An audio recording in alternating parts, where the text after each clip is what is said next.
پیارے دوستو، آج ہم ایک ایسے نازک، حساس اور تاریخی موڑ پر کھڑے ہیں جہاں سے پوری دنیا کا نقشہ بدلنے والا ہے۔ یہ وہ لمحہ ہے جس کے بارے میں شاید ہم نے سوچا تو تھا، لیکن یہ نہیں جانتے تھے کہ یہ اتنی تیزی سے ہمارے سامنے آ کھڑا ہوگا۔ ایک طرف اسرائیل کی بربریت ہے، دوسری طرف امریکہ کی پشت پناہی ہے، تیسری طرف عرب ممالک کی مجرمانہ خاموشی ہے اور چوتھی طرف ایران کا وہ رد عمل ہے جس نے پورے خطے کو ہلا کر رکھ دیا ہے۔ یہ کوئی عام جنگ نہیں جو چند دنوں میں ختم ہو جائے گی، یہ وہ آگ ہے جو دہائیوں سے سلگ رہی تھی اور آج بھڑک کر پورے مشرق وسطیٰ کو اپنی لپیٹ میں لے چکی ہے۔ غزہ کی جنگ کے آغاز سے ہی یہ بات واضح تھی کہ اس کا انجام کسی بہت بڑی اور وسیع جنگ کی صورت میں نکلے گا، اور آج وہ وقت آ گیا ہے۔ آج وہ گھڑی آن پہنچی ہے جس کا اندیشہ تھا، جس کا خوف تھا، جس کی پیشگوئی خود رسول اکرم صلی اللہ علیہ وآلہ وسلم نے صدیوں پہلے فرمائی تھی۔ آج صبح اسرائیل کی طرف سے ایران کے 5 بڑے اور اہم شہروں پر بیک وقت فضائی اور میزائل حملے کیے گئے۔ یہ شہر تہران، قم، اصفہان، کرمان شاہ اور کرج ہیں۔ یہ وہ شہر ہیں جو ایران کے دل کی حیثیت رکھتے ہیں اور جن کی تباہی دراصل ایران کی پوری ریاستی طاقت کو نشانہ بنانے کی کوشش ہے۔ تہران ایران کا دارالحکومت ہے جہاں سیاسی اور انتظامی مراکز قائم ہیں۔ قم وہ مقدس اور انتہائی اہم شہر ہے جہاں ایران کی مذہبی اور سیاسی قیادت مقیم ہے۔ آیت اللہ خامنائی اور ان کی رہبری کونسل یہیں بیٹھتی ہے۔ ایران کا منتخب صدر بھی یہیں موجود ہے۔ اصفہان وہ تاریخی شہر جو صدیوں کی تہذیب اور ثقافت کا امین ہے اور جہاں ایران کے اہم صنعتی اور دفاعی مراکز قائم ہیں۔ کرمان شاہ اور کرج بھی ایران کے اہم صنعتی اور آبادی کے مراکز ہیں۔ ان تمام شہروں پر ایک ساتھ حملہ محض ایک فوجی کارروائی نہیں بلکہ ایک واضح پیغام ہے کہ اسرائیل ایران کو بیک وقت کئی محاذوں پر کمزور کرنا چاہتا ہے۔ ان حملوں کے جواب میں ایران نے بھی اسرائیل کے 5 شہروں پر میزائل برسائے اور یوں وہ بڑی جنگ جسے عربی میں ملحمۃ الکبریٰ کہا جاتا ہے، اس کا باقاعدہ آغاز ہو چکا ہے۔ پیارے دوستو، اس پوری صورتحال کو سمجھنے کے لیے ہمیں تھوڑا پیچھے جانا ہوگا اور یہ دیکھنا ہوگا کہ یہاں تک پہنچنے کا سفر کیسے طے ہوا۔ آج سے تقریباً 2 سال پہلے جب غزہ میں اسرائیلی حملے شروع ہوئے تو پوری دنیا نے دیکھا کہ ایک معصوم اور نہتی آبادی پر قیامت ٹوٹ پڑی۔ بچے شہید ہوئے، عورتیں مظلوم ہوئیں، ہسپتال تباہ ہوئے، مسجدیں گرائی گئیں، اسکول راکھ ہوئے اور پورے غزہ کو ایک کھنڈر میں تبدیل کر دیا گیا۔ دنیا کی آنکھوں کے سامنے نسل کشی ہوئی اور پوری دنیا دیکھتی رہی۔ اللہ تعالیٰ نے سورہ حج آیت نمبر 39 میں فرمایا کہ ان لوگوں کو لڑنے کی اجازت دی جاتی ہے جن پر ظلم کیا گیا، اور بے شک اللہ ان کی مدد پر قادر ہے۔ غزہ کے مسلمانوں پر جو ظلم ہوا وہ انسانی تاریخ کی بدترین مظالم میں سے ایک ہے، لیکن اس سے بھی زیادہ تکلیف دہ بات یہ ہے کہ مسلم دنیا خاموش رہی۔ سعودی عرب، مصر، متحدہ عرب امارات، بحرین، کویت، قطر، یہ سب ممالک غزہ کے مسلمانوں کی چیخ پکار سنتے رہے لیکن کوئی مدد کے لیے نہ آیا۔ یہاں تک کہ مصر کے ساتھ جو واحد زمینی راستہ رفح بارڈر کا تھا، وہاں سے ایک گلاس پانی اور ایک روٹی کا ٹکڑا بھی غزہ کے بھوکے اور پیاسے مسلمانوں تک نہیں پہنچنے دیا گیا۔ دوائیں نہیں دی گئیں، راشن نہیں دیا گیا، کوئی انسانی امداد نہیں کی گئی۔ غزہ کے لوگ گھاس کھا کر گزارا کرتے رہے، نہ صاف پانی پیتے رہے، اپنے پیاروں کی لاشوں کے قریب راتیں گزارتے رہے اور مسلم دنیا ان کی تکلیف کو محض ٹیلی ویژن پر دیکھتی رہی۔ یہ وہ تاریک باب ہے جو مسلم تاریخ میں ہمیشہ شرمندگی اور ندامت کے ساتھ یاد رکھا جائے گا۔ پیارے دوستو، یہ محض خاموشی نہیں تھی، یہ اس سے بھی بڑھ کر تھا۔ اب یہ بات روز روشن کی طرح عیاں ہو چکی ہے کہ بعض عرب ممالک کے افواج اور اسرائیلی فوج کے درمیان باقاعدہ مشاورت ہوتی رہی، خفیہ اجلاس ہوتے رہے، ان کی خاموش منظوری کے بعد غزہ پر حملے جاری رکھے گئے۔ اسرائیل نے حماس کے خاتمے کے لیے ان عرب ممالک کو اعتماد میں لیا اور انہوں نے نہ صرف خاموشی اختیار کی بلکہ عملی تعاون بھی فراہم کیا۔ ان کی فوجیں اسرائیلی فوج کے ساتھ بیٹھ کر منصوبہ بندی کرتی رہیں۔ یہ وہ غداری ہے جو امت مسلمہ کے ساتھ اس کے اپنے بھائیوں نے کی۔ اللہ تعالیٰ نے قرآن مجید میں سورہ المائدہ آیت نمبر 51 میں صاف صاف فرمایا تھا کہ اے ایمان والو، یہود و نصارہ کو اپنا دوست اور حلیف مت بناؤ، وہ ایک دوسرے کے دوست ہیں۔ لیکن ہم نے یہی کیا۔ امن معاہدوں کے نام پر، تجارت اور سفارت کے نام پر ہم اسرائیل کے قریب ہوتے چلے گئے اور اپنے فلسطینی بھائیوں سے منہ پھیر لیا۔ اب آتے ہیں اس جنگ کے موجودہ منظرنامے کی طرف۔ نیتن یاہو نے اپنے بیان میں کہا کہ اسرائیل اور امریکہ نے مل کر ایران کے نظام کو ختم کرنے کی مہم شروع کی ہے۔ اس نے کہا کہ گزشتہ 47 برسوں سے ایران اسرائیل اور امریکہ کے خلاف نعرے لگاتا رہا، امریکی شہریوں کو نقصان پہنچاتا رہا اور جوہری ہتھیار بنانے کی راہ پر گامزن رہا۔ دوسری طرف ڈونلڈ ٹرمپ نے اپنی تقریر میں 1979 کے ایرانی انقلاب سے بات شروع کی۔ انہوں نے یاد دلایا کہ جب انقلاب آیا تو تہران میں امریکی سفارت خانے کو یرغمال بنایا گیا और 444 दिन तक अमरीकी सिफारतकारों को वहां कैद में रखा। ये वो वाक़या था जिसने ईरान और अमेरिका के दरमियान दुश्मनी की इब्तिदा की। अमेरिका ने उन यरगमालियों को छुड़ाने के लिए एक खुफिया फौजी मिशन भेजा जो सहरा में ही नाकाम हो गया। हेलीकॉप्टर गिरकर तबाह हो गए और मिशन नाकामी से दो चार हुआ। बिलाखिर मज़ाकरात के जरिए यरगमालियों को रिहा कराया गया। प्यारे दोस्तों, बैरूत के वाक़े का भी ट्रंप ने जिक्र किया। 1983 में बैरूत में अमरीकी सिफारतखाने पर एक ज़बरदस्त हमला हुआ जिसमें एक बड़ा ट्रक धमाका खेज मवाद से भरा हुआ दाखिल हुआ और 220 से ज़ायद अमरीकी हलाक हुए, जिनमें CIA के 11 इंतहाई अहम एहलकार भी शामिल थे। लेकिन असल सवाल यह है कि अमरीका लबनान में क्या कर रहा था? जवाब वाज़ेह है, वो इसराइल की हिमायत और पूरे मशरिक़ वुस्ता में मुसलमानों को कंट्रोल करने के लिए वहाँ मौजूद था। उसी बैरूत हादसे के बाद अमेरिका ने दुनिया में अपना एक बहुत बड़ा सिफारतखाना पाकिस्तान में तामीर किया, क्योंकि बैरूत के बाद अमेरिका को समझ में आ गई कि उसे अपनी मदाखलत का मरकज़ मशरिक़ वुस्ता से थोड़ा हटाकर एक ऐसे मुल्क में कायम करना है जहाँ से वो पाकिस्तान, अफगानिस्तान, इराक, सऊदी अरब और बाकी खित्ते में अपने एजेंट पैदा कर सके और अपनी कार्रवाइयाँ चला सके। अब आते हैं मौजूदा जंग के एक और इंतहाई अहम पहलू की तरफ। ईरान ने इस दफ़ा एक मुख्तलिफ और जुर्रतमंदाना हिकमत अमली इख्तियार की है। उसने न सिर्फ इसराइल पर मिसाइल बरसाए बल्कि बहरीन, अबूज़ैबी, दुबई और रियाद में मौजूद अमरीकी फ़ौजी मराकज़ को भी बैक वक्त निशाना बनाया। बहरीन वो जगह है जहाँ अमेरिका का 5वां बहरी बेड़ा तैनात है। ये वो ताकतवर बेड़ा है जो खलीज फ़ारस और पूरे मशरिक़ वुस्ता पर नज़र रखता है और इस पूरे खित्ते की फ़ौजी हरकत को कंट्रोल करता है। रियाद में अमरीकी फ़ौजी अड्डा है जो सऊदी शाही ख़ानदान की हिफाजत के लिए कायम किया गया था, यानी सऊदी अरब के हुक्मरान अपनी ही हिफाजत के लिए अमेरिका के मोहताज हैं और उस मोहताजी की कीमत पूरी उम्मत को अदा करनी पड़ रही है। अबूज़ैबी और दुबई में भी अमरीकी मराकज़ हैं, यानी अब ये जंग सिर्फ ईरान और इसराइल के दरमियान नहीं रही, ये पूरे खित्ते को अपनी लपेट में ले चुकी है। प्यारे दोस्तों, यहाँ एक और बात समझना ज़रूरी है कि अभी सिर्फ 36 घंटे पहले अफगानिस्तान ने ईरान का साथ देने का ऐलान किया था और यह ऐलान उस वक्त आया जब पाकिस्तान और अफगानिस्तान के दरमियान सरहदी कशीदगी उरूज पर थी और दोनों तरफ से हमले हो रहे थे। इस मौके पर तुर्की, सऊदी अरब, ईरान और चीन ने इन दोनों मुस्लिम ममालिक के दरमियान सुलह कराने की कोशिश की, लेकिन मुत्तहदा अरब इमारात मुकम्मल तौर पर खामोश रहा। वो UAE जो इसराइल के साथ इब्राहिम मुआहदे पर दस्तखत कर चुका है, वो दो मुस्लिम भाइयों को लड़ता देखकर भी खामोश रहा। ये खामोशी बहुत कुछ बयान करती है और बताती है कि किन ममालिक के मफादात किस तरफ हैं। प्यारे दोस्तों, ईरान और इसराइल के दरमियान दुश्मनी कोई नई बात नहीं। 1979 के ईरानी इनकलाब के बाद से ईरान ने इसराइल को एक नाजायज़ रियासत करार दिया और उसके खात्मे का मुतालबा करता रहा, लेकिन गुज़िश्ता कुछ बरसों में ये कशीदगी एक नई और ख़तरनाक सतह पर पहुँच गई। ईरान का मिसाइल प्रोग्राम और जौहरी प्रोग्राम इसराइल और अमेरिका के लिए सबसे बड़ा ख़तरा बन गया। ईरान ने हाइपरसोनिक मिसाइल तैयार की जो सिर्फ 400 सेकंड में तल अबीब तक पहुँच सकते हैं। ये वो सलाहियत है जिसने इसराइल को अंदर से हिलाकर रख दिया, क्योंकि इसराइल का आयरन डोम दिफाई निज़ाम ऐसे तेज़ रफ्तार और जदीद मिसाइलों को रोकने में नाकाफ़ी है। हाल ही में ईरान मज़ाकरात की मेज़ पर बैठा हुआ था और ये तय हो रहा था कि वो अपने मिसाइलों की रेंज और ताकत को महदूद करे, लेकिन फिर अचानक ये मज़ाकरात तोड़ दिए गए। इसराइल ने बगैर किसी इंतबाह के हमला कर दिया। प्यारे दोस्तों, अब बात करते हैं इस पूरे खित्ते की जोग्राफियाई और स्ट्रेटेजिक अहमियत की, क्योंकि ये समझना ज़रूरी है कि ये जंग सिर्फ इंसानों को नहीं बल्कि पूरी दुनिया की मईशत को भी तबाह कर सकती है।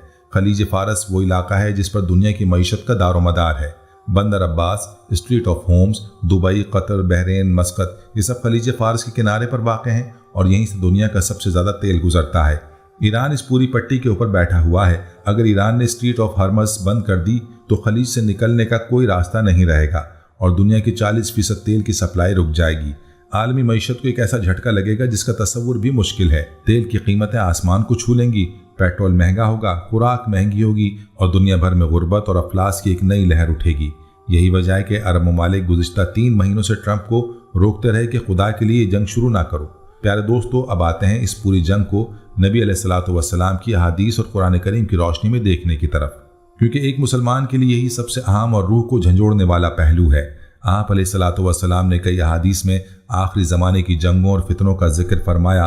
इन अहादीस को आज के हालात के साथ रख कर देखें तो एक ऐसी तस्वीर सामने आती है जो हर सोचने वाले इंसान की आंखें खोल दे और उसे सोचने पर मजबूर कर दे कि बाकी ये वही वक्त है जिसके बारे में आप अलैहिस्सलातु वस्सलाम ने बताया था। आप अलैहिस्सलातु वस्सलाम ने फरमाया कि बड़ी जंग का आगाज़ इमरान बैतुल मक़दस से होगा, यानी बैतुल मक़दस का मरकज़ स्टेज पर आना इस जंग का पहला निशान है। हमने देखा कि डोनाल्ड ट्रंप ने अपने पहले दौर इक़्तिदार में 2017 में अमरीकी सिफारतखाने तल अबीब से यरूशलेम मुंतकिल कर दिया। ये फैसला अमरीकी कांग्रेस में 30-35 साल पहले पास हो चुका था, लेकिन कोई अमरीकी सदर इसे नाफिज करने की हिम्मत नहीं करता था, क्योंकि अरबों की नाराजगी का खौफ था। डब्ल्यू बुश, ओबामा, क्लिंटन, किसी ने जुर्रत नहीं की, लेकिन ट्रंप ने यह कदम उठाया और फिर दूसरे ममालिक ने भी अपने सिफारतखाने वहां मुंतकिल करना शुरू कर दिए। याद रहे कि यरूशलेम एक मकबूजा इलाका है जिस पर इसराइल ने 1967 में कब्जा किया था। इसे बाकायदा इसराइल का दारुल हुकूमत तस्लीम करना दरअसल उस कब्जे को जायज़ करार देना है और फ़लस्तीन के हक़ को हमेशा के लिए दफन करना है। आप अलैहिस्सलातु वस्सलाम ने दूसरी निशानी खराबुल मदीना यानी मदीना की वीरानी का जिक्र फरमाया। इससे मुराद पूरे अरब खित्ते की तबाही है। आप अलैहिस्सलातु वस्सलाम ने फरमाया कि अरब की तबाही आएगी, एक ऐसा फितना आएगा जो हर घर में दाखिल होगा, कोई घर इससे महफूज नहीं रहेगा। ये फितना अहलास है जो आज के हालात में हमें हर तरफ नज़र आता है। हर घर में टेलीविज़न पर जंग की खबरें हैं, हर दिल में खौफ है, हर आँख में आंसू हैं। आप अलैहिस्सलातु वस्सलाम ने फरमाया कि फ़रात के किनारे एक सोने का पहाड़ बरामद होगा और उस पर एक ऐसी खूनरेज़ लड़ाई होगी कि अगर 100 बेटे हों तो 99 मारे जाएंगे और सिर्फ एक बचेगा। यह हदीस सही बुखारी और सही मुस्लिम में मौजूद है। आज इस खित्ते में जो तेल है वही जदीद दौर का सोना है। पेट्रो डॉलर आज भी सोने की कदर से जुड़ा हुआ है और फ़रात के किनारे का इलाका जो आज इराक़ और शाम में फैला हुआ है आज भी खून में रंगा हुआ है।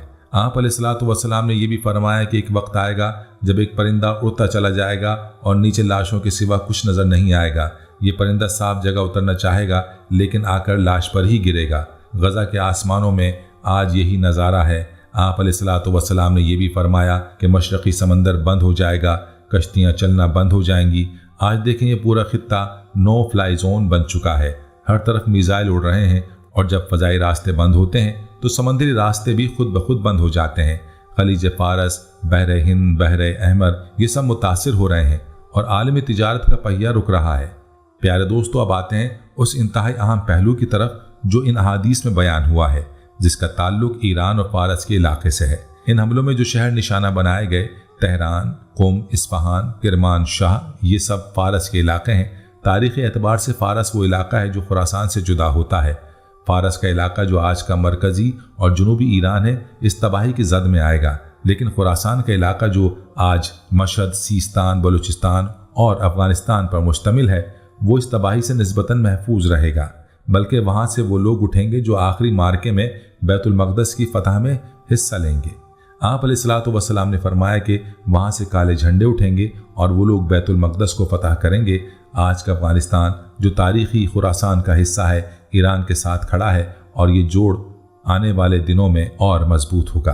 प्यारे दोस्तों, आप अलैहिस्सलातु वस्सलाम ने आखिरी मार्के की जो मुकम्मल तस्वीर खींची है वो ये है कि पहले बैतुल मक़दस मरकज़ में आएगा, फिर अरब खित्ता तबाह होगा, फिर मदीना से एक शख्स हिजरत करके मक्का आएगा जिसके हाथ पर बैत होगी, फिर बिलाद शाम से जिसमें उर्दुन, लबनान, फ़लस्तीन और गज़ा सब शामिल हैं, एक लश्कर उसे रोकने आएगा और वो लश्कर रास्ते में ही ज़मीन में धंस जाएगा और फिर खुरासान के इलाके से लोग उठेंगे जो बैतुल मक़दस में अपने झंडे गाड़ेंगे। आज के हालात बता रहे हैं कि हम इस पहले मरहले के आगाज़ में हैं। बैतुल मक़दस मरकज़ में आ चुका है, अरब खित्ता तबाह हो रहा है और बाकी मराहिल अपनी बारी का इंतज़ार कर रहे हैं। प्यारे दोस्तों, अब आते हैं उस सवाल की तरफ जो सबसे अहम और सबसे तकलीफ देह है। पाकिस्तान कहाँ खड़ा है? हम किसके साथ हैं? हम अबू ज़ैबी, दुबई, बहरीन और रियाज के साथ हैं जिन पर ईरान ने हमला किया है क्योंकि वो अमरीकी अड्डों के मरकज़ बने हुए थे, या हम ईरान और गज़ा के उन मुसलमानों के साथ हैं जो इसराइल के खिलाफ लड़ रहे हैं? हम अभी तक बोर्ड ऑफ पीस के रुकन हैं, वो मुआहदा जो अबू ज़ैबी, बहरीन, कतर और सऊदी अरब के साथ मिलकर बनाया गया था, लेकिन इन सब पर हमला हो चुका है और हम अफगानिस्तान से लड़ रहे हैं। दो मुस्लिम भाई एक दूसरे का गला काट रहे हैं जबकि इसराइल मुसलमानों को तबाह कर रहा है। ये वो अलमिया है जो हमें सोचने पर मजबूर करता है कि हम कहाँ जा रहे हैं और किस रास्ते पर चल रहे हैं। पाकिस्तान के अवाम के दिल गज़ा के मुसलमानों के साथ धड़कते हैं, उनके लिए आंसू बहाते हैं, दुआएं करते हैं। पाकिस्तानी मसाजिद में गज़ा के लिए दुआएं मांगी जाती हैं। पाकिस्तानी बच्चे गज़ा के बच्चों के लिए रोते हैं। पाकिस्तानी माएँ गज़ा की माओं का दर्द महसूस करती हैं, लेकिन पाकिस्तान के हुक्मरान कुछ और सोचते हैं। वो अमेरिका और मगरिब की खुशनुदी चाहते हैं, IMF का कर्जा चाहते हैं और इसीलिए वो उन ममालिक के साथ खड़े हैं जो इसराइल के साथ है। अवाम और हुकूमत के दरमियान ये खलीज जब तक मौजूद है हम ना अपना भला कर सकते हैं ना उम्मत का। अल्लाह ताला ने सूरह निसा आयत नंबर 75 में फरमाया कि तुम्हें क्या हो गया है कि तुम अल्लाह की राह में उन कमज़ोर मर्दों, औरतों और बच्चों के लिए नहीं लड़ते जो पुकार रहे हैं कि ऐ हमारे रब ہمیں اس بستی سے نکال جس کے باشندے ظالم ہیں۔ یہ آیت آج غزہ کے ہر بچے، ہر ماں، ہر بزرگ کی پکار ہے۔ پیارے دوستو، اب بات کرتے ہیں اس جنگ کے اقتصادی اور علاقائی نتائج کی جو آنے والے دنوں میں دیکھنے کو ملیں گے۔ جب یہ جنگ مزید پھیلے گی تو سب سے پہلے دبئی، ابوظہبی، بحرین اور قطر سے لاکھوں غیر ملکی کارکن فرار ہو جائیں گے۔ یورپی اور بھارتی تاجر اور کارکن جو ان ممالک میں لاکھوں کی تعداد میں موجود ہیں، وہ پہلے موقع پر بھاگ نکلیں گے۔ یہ ممالک جن کی پوری معیشت غیر ملکی محنت کشوں پر ٹکی ہے، وہ ایک رات میں درہم برہم ہو جائیں گی۔ پاکستان کے لیے اور بھی تکلیف دہ صورتحال ہوگی، کیونکہ ہمارے لاکھوں پاکستانی ان خلیجی ممالک میں کام کرتے ہیں اور ان کی ترسیلات زر ہماری معیشت کی ریڑھ کی ہڈی ہے۔ اگر یہ سلسلہ رک گیا تو پاکستان ایک ایسے گہرے اقتصادی بحران میں جا گرے گا جس سے نکلنا آسان نہیں ہوگا۔ روزگار ختم ہوگا، روپیہ گرے گا، مہنگائی بڑھے گی اور عام آدمی کی مشکلات کئی گنا بڑھ جائیں گی۔ پیارے دوستو، اب آتے ہیں اس نقطے کی طرف جو شاید اس پوری گفتگو کا سب سے اہم حصہ ہے۔ اس پوری تباہی کی ایک بنیادی وجہ ہے اور صرف ایک وجہ۔ عربوں نے وہ پیغام بھلا دیا جو رسول اکرم صلی اللہ علیہ وآلہ وسلم ان کے پاس لے کر آئے تھے۔ انہوں نے یہود و نصارہ کو دوست بنایا، ابراہیم معاہدوں کے ذریعے اسرائیل کو تسلیم کیا، اپنے اقتدار کی حفاظت کے لیے امریکی فوج کو اپنی سرزمین پر بلایا اور اپنے ہی مسلمان بھائیوں کا خون بہنے دیا۔ اللہ کے احکامات سے روگردانی کی سزا آتی ہے، کبھی جلدی اور کبھی دیر سے، لیکن آتی ضرور ہے۔ اللہ تعالیٰ نے سورہ رعد آیت نمبر 11 میں فرمایا، اللہ کسی قوم کا حال نہیں بدلتا جب تک وہ خود اپنا حال نہ بدلے۔ مسلم امہ نے اپنا حال بدلا، لیکن بدتری کی طرف۔ ہم نے اللہ کے احکامات سے دوری اختیار کی، دنیا کی چمک دمک کے پیچھے بھاگے، اپنے بھائیوں کو بیچ دیا اور یہ سمجھ لیا کہ امریکہ اور اسرائیل کے ساتھ دوستی میں ہماری بقا ہے۔ آج اس سوچ کا نتیجہ ہمارے سامنے ہے۔ پیارے دوستو، آپ علیہ الصلوۃ والسلام نے مسلمانوں کی آخری فیصلہ کن جنگ کے بارے میں صاف فرمایا کہ یہ جنگ یہود کے ساتھ ہوگی اور یہ آخری معرکہ ہوگا جس کے بعد حق کی فتح ہوگی۔ آپ علیہ الصلوۃ والسلام نے فرمایا کہ اس جنگ میں ایک پتھر کے پیچھے چھپا یہودی بھی مسلمانوں کو پکارے گا کہ آؤ اور اسے قتل کرو، سوائے غرقت کے درخت کے جو اس یہودی کی حفاظت کرے گا۔ یہ حدیث صحیح مسلم میں مروی ہے اور آج یہ بھی مشہور ہے کہ اسرائیل میں اس غرقت کے درخت کو بڑے پیمانے پر لگایا جا رہا ہے۔ یہ محض اتفاق ہے یا یہ اس بات کی علامت ہے کہ وہ لوگ بھی جانتے ہیں کہ آخری معرکہ آنے والا ہے اور وہ اس کے لیے تیاری کر رہے ہیں۔ پیارے دوستو، اس وقت حق اور باطل کی پہچان ناگزیر ہو گئی ہے۔ جو اسرائیل کے خلاف لڑ رہا ہے، چاہے اس سے ہمارے مسلکی اختلافات ہوں، وہ ظلم کے خلاف کھڑا ہے جو غزہ کے معصوم بچوں پر، عورتوں پر، بوڑھوں پر ڈھایا جا رہا ہے۔ آج مسلکی اختلافات کا وقت نہیں، آج وہ وقت ہے جب امت کو ایک ہونا چاہیے۔ نبی علیہ الصلوۃ والسلام نے فرمایا کہ مسلمانوں کی مثال ایک جسم کی طرح ہے، جب ایک عضو تکلیف میں ہو تو پورا جسم بے چین ہو جاتا ہے، پوری رات نیند نہیں آتی۔ یہ حدیث صحیح مسلم میں ہے۔ آج غزہ تکلیف میں ہے، آج ایران تکلیف میں ہے، آج پورے جسم کو بے چین ہونا چاہیے۔ اگر ہم بے چین نہیں تو سوچنا چاہیے کہ ہمارا ایمان اب اس مقام پر پہنچا ہے جہاں پہنچنا ضروری ہے۔ پیارے دوستو، اللہ تعالیٰ نے سورہ آل عمران آیت نمبر 160 میں فرمایا کہ اگر اللہ تمہاری مدد کرے تو کوئی تم پر غالب نہیں آ سکتا، اور اگر وہ تمہیں چھوڑ دے تو پھر کون ہے جو تمہاری مدد کرے؟ بس اللہ کی مدد حاصل کرنے کا ایک ہی راستہ ہے، اور وہ ہے اللہ کی طرف سچے دل سے رجوع کرنا، اس کے احکامات پر چلنا، مظلوموں کا ساتھ دینا اور ظالموں کے سامنے حق بات کہنا۔ تاریخ گواہ ہے کہ جب بھی مسلمانوں نے اللہ کی طرف سچے دل سے رجوع کیا، اللہ نے ان کی مدد فرمائی۔ آخر میں پیارے دوستو، کہ اس وقت اپنے تمام مسلکی اور فروعی اختلافات بھلا کر مظلوم مسلمانوں کے ساتھ کھڑے ہوں، غزہ کے لیے دعا کریں، فلسطین کے لیے دعا کریں، پوری امت مسلمہ کے لیے دعا کریں، اپنی حکومتوں پر دباؤ ڈالیں کہ وہ ظالم کا ساتھ چھوڑیں اور مظلوم کا ساتھ دیں۔ سوشل میڈیا پر آواز اٹھائیں تاکہ دنیا جانے کہ مسلمان اپنے بھائیوں کے ساتھ ہیں، اور سب سے بڑھ کر اللہ کے سامنے سجدے میں گر کر اس سے مدد مانگیں، کیونکہ جب انسانی طاقتیں جواب دے جاتی ہیں تو صرف اللہ کی مدد ہی کام آتی ہے۔ اللہ تعالیٰ نے سورہ بقرہ آیت نمبر 153 میں فرمایا کہ اے ایمان والو، صبر اور نماز کے ذریعے مدد مانگو، بے شک اللہ صبر کرنے والوں کے ساتھ ہے۔ آج ہمیں صبر بھی چاہیے اور نماز بھی۔ پیارے دوستو، یہ جنگ رکنے والی نہیں ہے، یہ بڑھے گی اور پھیلے گی، لیکن اللہ کا وعدہ ہے کہ آخر میں حق کی فتح ہوگی، آخر میں ظلم کا خاتمہ ہوگا، آخر میں اسرائیل کی وہ عمارت گرے گی جو ظلم اور بربریت کی بنیاد پر کھڑی کی گئی ہے۔ یہ اللہ کا وعدہ ہے اور اللہ کا وعدہ سچا ہے۔ پیارے دوستو، اس پوری گفتگو میں ہم نے جو کچھ دیکھا اور سمجھا وہ یہ ہے کہ آج کے حالات کو اتفاق نہیں، یہ وہ تقدیر ہے جو لکھی جا چکی ہے اور جو اپنے وقت پر ظاہر ہو رہی ہے، لیکن اس تقدیر میں ہمارا کردار بھی ہے۔ اللہ تعالیٰ نے ہمیں بے بس نہیں بنایا، اس نے ہمیں عقل دی، ایمان دیا، قرآن دیا اور رسول صلی اللہ علیہ وآلہ وسلم کی سنت دی۔ اگر ہم ان نعمتوں سے کام لیں تو ہم इस वक्त भी कुछ कर सकते हैं। हम जालिम को रोक नहीं सकते, लेकिन मजलूम का साथ ज़रूर दे सकते हैं। अल्लाह ताला गज़ा के मुसलमानों की मदद फरमाए, फ़लस्तीन को आज़ादी नसीब फरमाए, उम्मत मुस्लिमा को इत्तेहाद की तौफीक दे, पाकिस्तान को हिकमत और दुरुस्त फैसले करने की तौफीक अता फरमाए और हम सबको हक़ और बातिल की पहचान करने की हिम्मत और समझ अता फरमाए। आमीन या रब्बुल आलमीन।